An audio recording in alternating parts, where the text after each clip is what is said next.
Hi everyone, here we've got LG K22 and let me share with you how to add a photo to a contact in this device. So first of all, we have to enter our contact list, for example using the dialer. So simply tap on it, let's tap on your contacts, and now from the list just find the contact you'd like to edit, you'd like to add the photo to it. So simply tap on it, tap on edit contact button, and choose this camera icon right here.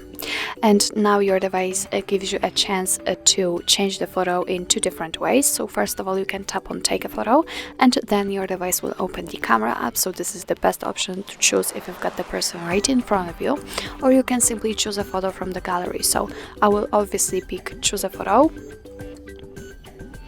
And now we can tap on the photo we'd like to use.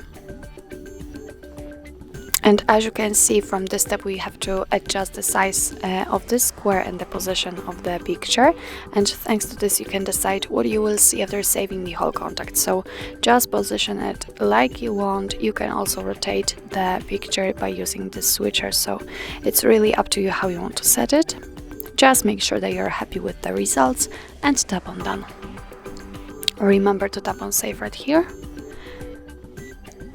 And as you can see, the photo immediately applies on our contact. So we can go back and check, and as you can see, it is also visible on our contact list, and he will be able to see it while all incoming calls from that number. So actually that's all. This is how to add a photo to a contact in your LG K22. Thank you so much for watching. I hope that this video was helpful, and if it was, please hit the subscribe button and leave the thumbs up.